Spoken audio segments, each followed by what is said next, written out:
പത്രോസിനെ കണ്ടപ്പോൾ ഇവർ വിസ്മയിച്ചത്. കാരണം ഇവർ പ്രതീക്ഷിച്ചിരുന്നില്ല. പ്രതീക്ഷിക്കാത്തടത്ത വിസ്മയം ഉണ്ടാകുന്നത്.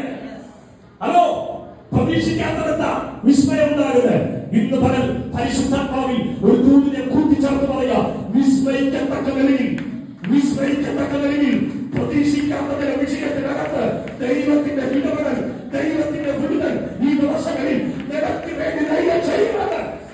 എങ്ങനെയോ വിശ്വസിച്ചോ? നിന്റെ ഭവനത്തോട് ബന്ധപ്പെട്ട്, നിന്റെ തലമുറയോട് ബന്ധപ്പെട്ട്, വിവാഹത്തോട് ബന്ധപ്പെട്ട്, ജോലിയോട് ബന്ധപ്പെട്ട്, ഭാവിയോട് ബന്ധപ്പെട്ട്, വിദ്യാഭ്യാസത്തോട് ബന്ധപ്പെട്ട് ആത്മാവിനെ പ്രവചിച്ചു പറയുന്നു. വിസ്മയിക്കത്തക്ക നിലയിൽ ഒരു ദൈവ പ്രവൃത്തി നിനക്ക് വേണ്ടി വെളിപ്പെട്ടു വരുമെന്ന്. വിസ്മയിക്കത്തക്ക നിലയിൽ ദൈവത്തിന്റെ വിടുതൽ നീ പ്രതീക്ഷിക്കാത്ത നേരത്ത്, പ്രതീക്ഷിക്കാത്ത വിഷയത്തിനകത്ത് ദൈവം അത്ഭുതം ചെയ്യാം. Hallelujah, hallelujah. ചില പ്രതീക്ഷിക്കാത്ത വിടുതൽ നടക്കും.